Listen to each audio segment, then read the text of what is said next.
Bom dia, são 8 horas e 16 minutos, segunda-feira, 16 de setembro. Esta é a TV Senado. Eu sou André Ricardo e você assiste agora ao Senado em Dia. O Senado deve votar mini-reforma eleitoral neste esforço concentrado. Veja os principais destaques das comissões desta semana. Parlamento do Mercosul debate possibilidade de representantes serem eleitos pela população. Campanha do Congresso quer aumentar a participação da mulher na política. E na entrevista desta segunda-feira, a polêmica do veto sobre a multa do FGTS em demissões sem justa causa.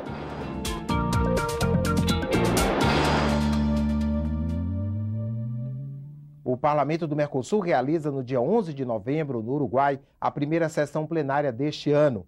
Entre os temas que devem ser debatidos está a eleição direta dos membros do Parlasul.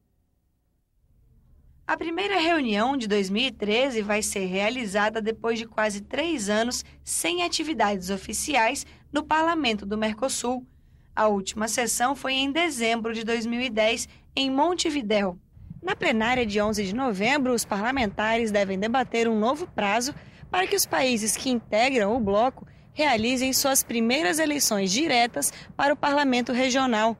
Um acordo prevê que elas devem ser feitas até o final do próximo ano. Mas até agora, apenas o Paraguai aprovou regras para eleger os seus representantes. Os demais membros do Mercosul indicam parlamentares que já têm mandato no Congresso de cada país.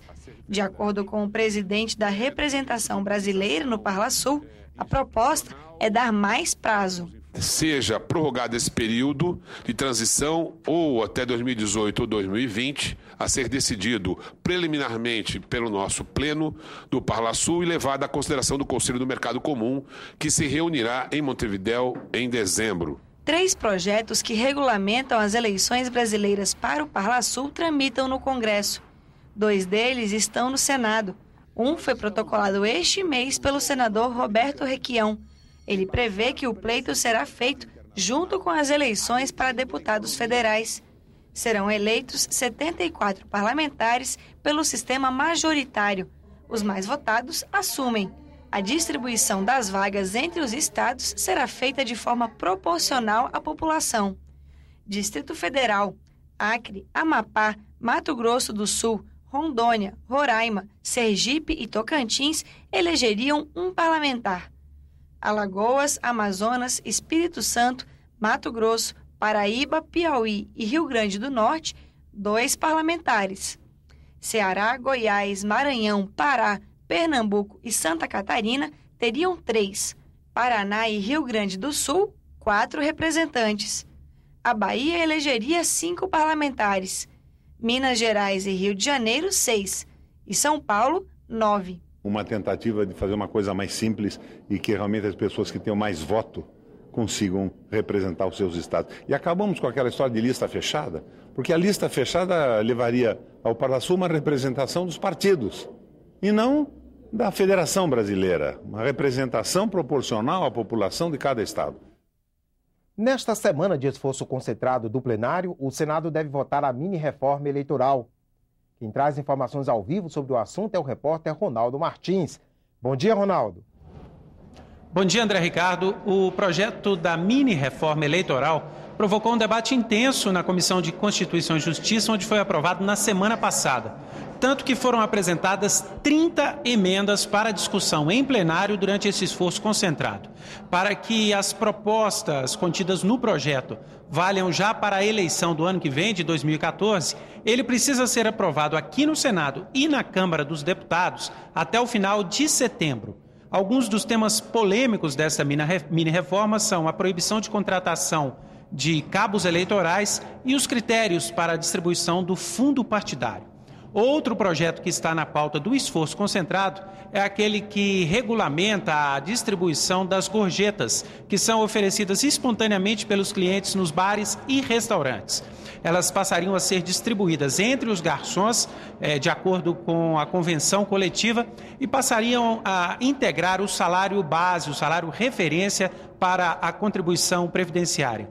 Também está na pauta do plenário, durante o esforço concentrado, o projeto de lei do Senado que regulamenta o direito de resposta em relação a reportagens veiculadas em órgãos de imprensa. André? Obrigado, Ronaldo. Aumentar a participação da mulher na política. Esse é o objetivo de uma campanha lançada pelo Senado e pela Câmara. A participação das mulheres no Congresso brasileiro é uma das mais baixas do mundo. O país ocupa a 120ª posição entre as 189 nações que integram a UIP, União Interparlamentar. É a pior classificação entre os membros da entidade na América do Sul. As mulheres procuram estabilidade e segurança na atividade que realizam. A política é instabilidade e insegurança. Não há nenhuma garantia de que uma mulher candidata seja reeleita, mas é do processo democrático. O embate político também é um pouco agressivo e nem sempre as mulheres estão dispostas a fazer esse enfrentamento. A mulher procura segurança e por isso o número de mulheres hoje não está grande na política, mas está muito acentuado em carreiras de Estado.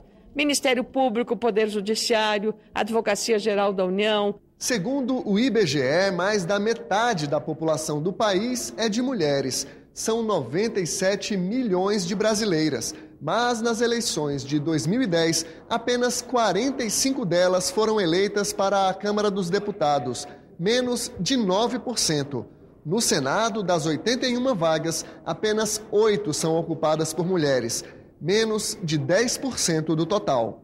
Um parlamento que não permite uma presença maior da mulher não pode ser considerado um parlamento que exerça plenamente a democracia. Então nós entendemos que essa subrepresentação feminina é uma dívida que a democracia tem, não só com as mulheres, mas com o país como um todo. As Procuradorias da Mulher na Câmara e no Senado lançaram uma campanha para estimular a participação feminina na política. A meta é aumentar em 20% o número de mulheres filiadas a partidos e em 30% a representação feminina no Congresso nas próximas eleições. Para que possamos disputar espaços de poder em 2014, a filiação tem que ocorrer agora. Temos até o dia 5 de outubro para fazer um grande chamamento de mulheres para filiarem-se a um partido político.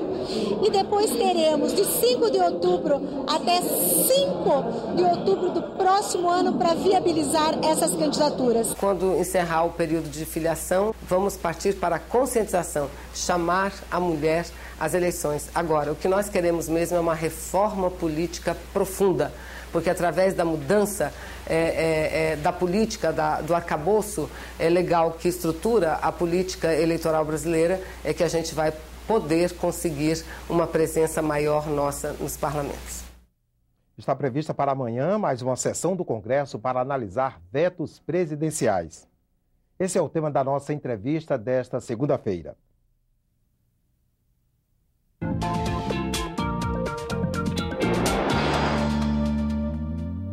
Na pauta da sessão desta terça-feira está a análise de vetos polêmicos. Entre eles, o veto ao projeto que acaba com a multa de 10% sobre os depósitos do Fundo de Garantia por Tempo de Serviço, FGTS, em caso de demissão de empregado sem justa causa. Aqui do meu lado está o consultor legislativo do Senado, Eduardo Modena, que vai ajudar a gente a entender por que essa questão provoca tanta polêmica. Bom dia, Eduardo. Bom dia. Essa multa ela foi criada para cobrir um rombo do FGTS. Exatamente. Esse rombo foi criado pelo próprio governo na época da edição dos planos Verão e do plano Collor. Esses planos anti-inflacionários determinaram naquele período que o valor da inflação do mês em que eles foram decretados não fosse computado na correção das contas vinculadas do FGTS. As contas em decorrência perderam esse valor para as correções posteriores, para os meses posteriores. Isso gerou um passivo judicial que se prolongou por anos, até que em 2001, através da Lei Complementar 110, o governo reconheceu a existência desse esqueleto e criou um adicional da multa de FGTS para fazer frente ao pagamento. Então, ele recolhia esse valor e pagava as pessoas que tinham contas vinculadas de FGTS no período da edição dos planos Verão e do plano Collor. Quer dizer isso, mas essa multa, ela não tinha um prazo específico para terminar. Não, a Lei Complementar 110 não determinou um prazo. Embora explicitamente esteja na sua justificação a necessidade de criação de caixa para fazer frente a essas despesas adicionais do reconhecimento dos expurgos inflacionários, ela não estabelecia um prazo. Ocorre que esse dinheiro é todo computado para o caixa do FGTS, que tradicionalmente é utilizado para o financiamento habitacional. É por isso que o governo está preocupado com a criação de um eventual novo rombo com a eliminação dessa multa, desse adicional de multa. Quer dizer, o governo teme a derrubada desse veto porque perde dinheiro com isso, acho que cerca de 3 bilhões. Aproximadamente 3 bilhões, de acordo com o próprio governo. Há um problema que, na verdade, essa multa também sofre uma grande oposição dos empresários, porque ela é uma espécie de imposto, acaba se transformando numa espécie de imposto adicional, já que esse dinheiro não vai para os trabalhadores, ele vai direto para o fundo e indiretamente para o governo. A própria Confederação Nacional dos Municípios também é contra, é a favor da derrubada desse veto, né? Sim, também porque ela acredita que a redução dos encargos trabalhistas como esse vai gerar, em última análise, mais emprego e maior atividade econômica. É bastante provável. O governo acredita que a eliminação da multa vai aumentar a rotatividade da mão de obra, mas isso é problemático, para dizermos o mínimo. É mais provável que a rotatividade se mantenha elevada nas categorias em que ela é tradicionalmente elevada e em categorias em que essa rotatividade não é tão alta, ela deve se manter no mesmo nível. Quer dizer, então, você prevê que haja muita polêmica na votação, na análise desse veto? Sem dúvida, estamos falando de bastante dinheiro e de uma necessidade que o governo tem de financiar o programa Minha Casa Minha Vida, isso é uma das principais fontes de financiamento dele, e em contraposição com a necessidade que os empresários sentem de diminuir os encargos trabalhistas. Eduardo, muito obrigada pela sua entrevista, um bom dia para você. Obrigado, bom dia.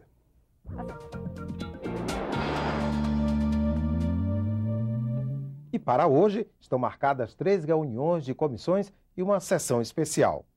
Novamente conversamos com o repórter Ronaldo Martins, que está ao vivo com as informações. Ronaldo?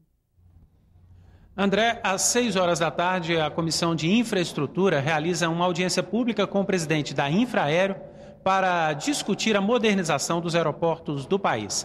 Às 2 horas da tarde, haverá reunião da Comissão de Juristas encarregada de elaborar um anteprojeto do novo Código Comercial. Às 11 horas da manhã, uma sessão especial lembra os 70 anos de criação do Estado Federal do Amapá. E daqui a pouco, às 10 horas, a Comissão de Direitos Humanos realiza uma audiência pública para debater as conquistas da pessoa com deficiência. André? Obrigado, Ronaldo. Veja agora os destaques das comissões do Senado para esta semana. Vamos conversar ao vivo com o repórter da Rádio Senado, Roberto Fracuso, que fala conosco direto da redação da rádio. Bom dia, Roberto. Bom dia, André Ricardo. A Comissão de Constituição e Justiça deve votar na quarta-feira a proposta de emenda à Constituição que acaba com o voto secreto no Legislativo. Com a mudança, passam a ser abertas, entre outras, votações de indicações de autoridades pela Presidência da República, de perda de mandato de deputado federal ou senador acusado de quebra de decoro parlamentar e de vetos presidenciais a projetos aprovados pelo Congresso. A proposta já começou a ser discutida pela CCJ na última semana, mas alguns senadores criticaram a demora da Câmara em votar uma proposta semelhante já aprovada pelo Senado, de autoria do senador Álvaro Dias, do PSDB do Paraná. Alguns senadores defenderam até que se esperasse que a Câmara votasse a proposta aprovada pelo Senado. Mas o relator, senador Sérgio Souza, do PMDB do Paraná, disse que vai tentar convencer os líderes a aprovar o texto da Câmara para evitar mais demora. Outro destaque nessa semana vai ser nas comissões de Relações Exteriores e de Assuntos Econômicos, que vão se reunir 2 vezes em conjunto com a CPI da espionagem.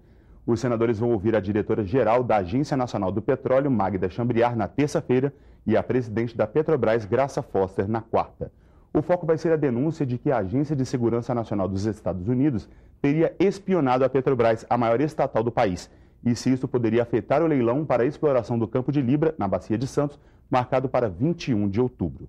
E a Comissão de Assuntos Sociais pode votar na quarta-feira projeto que determina que seja paga uma comissão de 4% para todos os trabalhadores do comércio. André Ricardo. Obrigado, Roberto.